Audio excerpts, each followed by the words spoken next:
Ito ang reading mo, Cancer. Welcome back to our channel. Naway nasa mabuti kayo kalagayan mga watching the channel.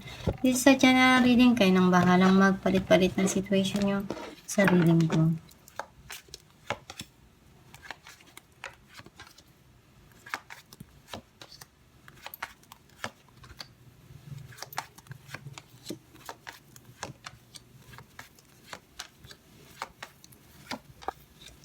At the bottom of the deck, the Empress. I feel like yung energy mo, nasi-sense ko na may mga bagay ka dito na iniisip or ginagawa para sa pansarili mo. Andun yung pag-aalaga, pwedeng bumibili ka ng pangangailangan mo, nagpapaganda ka, inaalagaan mo yung sarili mo. Ang mensahe ng card mo, may mga nangyari sa buhay mo na para sa'yo sobrang hirap ng pinagdaanan mo na yun. Marami kang natutunan dun to protect yourself. And nakikita ko na ngayon, andun ka sa point na kailangan maglagay ng wall dun sa puso mo. Kasi natatakot ka uli na masaktan.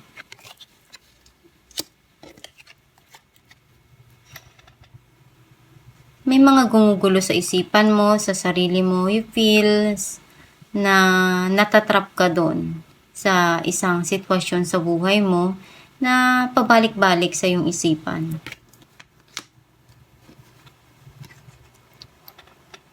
Nararamdaman mo na someone left you out of the cold or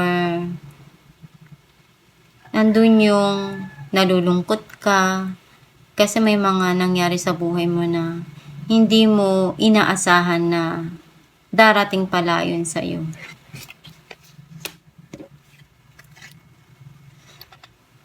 This time, nandun sa point na sobrang sensitive ka, emotional, naiiyak ka pa dahil sa mga nangyari kapag naaalala mo, and hinahanap mo yung pag-aalaga at pagmamahal na maibigay para sa'yo.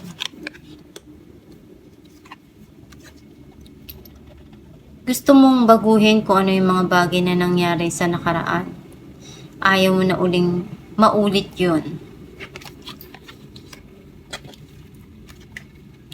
Minamanifest mo na yung changes na gusto mo na dumating sa buhay mo. Some of you, pwedeng may travel dito.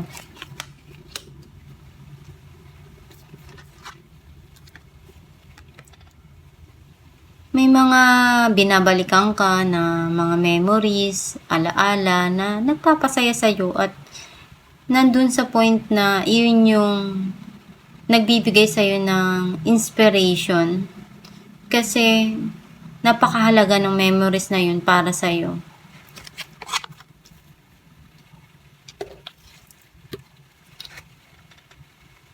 Napagod ka na and andun yung na-burnout ka na kaya ngayon ang gusto mo muna is mag-end muna yung situation na yun. Gusto mo munang bumitaw at huminto doon sa mga bagay na para sa'yo nagpabigat sa isipan mo, sa kalooban mo. Clarify natin ang 9 of Wands, 8 of Pentacles, and 9 of Pentacles. Nakita ko na andun yung pinagsusukmikapan mo mabuti, yung mga gusto mo. Pagdating sa trabaho, ginagawa mo lahat ng makakaya mo. And masaya ka kung ano yung na-achieve mo, masaya ka na nakukuha mo yung freedom mo, na nagagawa mo yung mga gusto mo. Clarify natin ang 5 of Pentacles, Judgment, and Knight of Swords. Someone is want to talk to you. Andun yung pwedeng may mga gustong ayusin, sabihin, itama. And some of you, may mga linaw na dito na nakukuha mo dun sa sitwasyon na yun. Nagkakaroon na ng clarity. And kung ano man yung mga bagay na nagpalungkot sa'yo, ikaw lang yung makakapag-desisyon kung paano mo pakawalan yung sarili mo dun. Harapin natin ang Five of Swords, the Star, and Temperance. Umaasa ka pa rin na mabago yung mga nangyari. And also, andun yung patience mo na one day makuha mo yung gusto mo, yung hinahangad mo. Clarify natin ang The Hermit, Ten of Cups, and Queen of Cups. Masaya ka dun sa mga bagay na connected sa puso mo, sa family. Kasi yun yung hinahanap mo yung long-term na happiness para sa'yo. May mga binabalikan ka na memories sa nakaraan na para sa'yo napakasaya nun kasi dun mo lang naramdaman yung pagmamahal na para sa'yo na iyon na, walang makakapalit. Clarify natin ang Eight of Swords. Eight of Swords and the Hierophant. Alam mo kung ano yung makakabuti para sa'yo at doon sa mga sitwasyon na feeling mo nandun ka sa trap na lugar and ikaw lang naman yung makakagawa ng way para ma-remove mo yung sarili mo dyan. Kasi alam mo naman kung ano yung makakabuti para sa'yo. Clarify natin ang Queen of Cups, Two of Swords, and Five of Wands. Marami kang pinagdaanan na sobrang nasaktan ka. Feeling mo nag-struggle ka dun ng sobra. And alam mo sa sarili mo na may mga kakumpetensya ka or something here na nagkaroon ng pagtatalo, hindi nagkasundo. Nasaktan ka dun ng labis. Pero nalagpasan mo naman yun, na-overcome mo. Clarify natin ang The World, Death, and Nine of Swords. May parating dito na pagbabago. May mga sitwasyon na sobrang na-stress ka, nalungkot ka, kumbaga dinamdam mo ng sobra-sobra.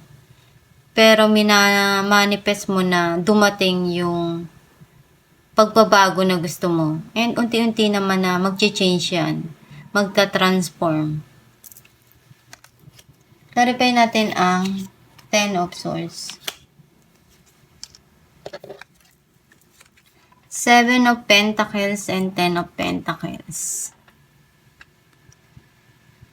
You're thinking to invest or marami kang binigay panahon, oras, nag-invest ka, iniisip mo na kailan ba babalik yung para sa'yo.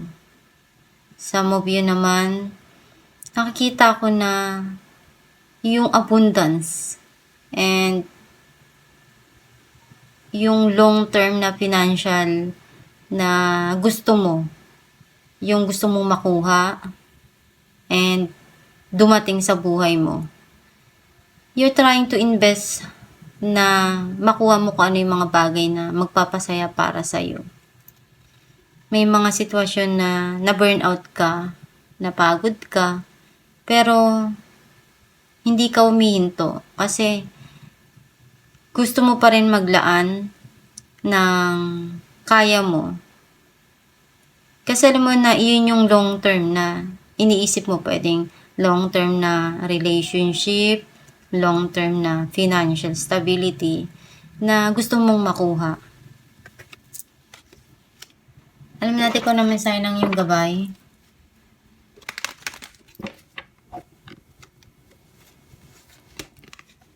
What do you desire?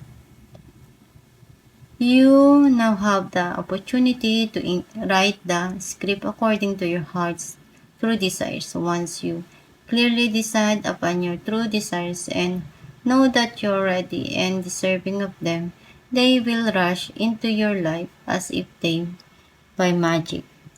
Ang mensahe ng iyong gabay na ano ba talaga yung gusto mo, yung inaasam ng puso mo. Iyon yung ipagdasal mo at pagsumikapan mo na makuha. Kasi kung iyon yung nagpapasaya sa puso mo, sa iyong isipan na alam mong iyon lang yung natatangi para sa'yo, bakit mo pipigilan or hindi gagawin yung paraan para makuha mo yung mga gusto mo? And kung deserve mo naman yan na makuha yun, maibigay para sa'yo, why not, diba? Basta pagsumikapan mo lang palagi at huwag magsasawa na magdasal. Manalig ka na one day kung ano yung mga gusto mo is makuha mo rin. At itong yung reading, Cancer. Kung nakaresonate ka, kindly comment down below. Thank you for watching.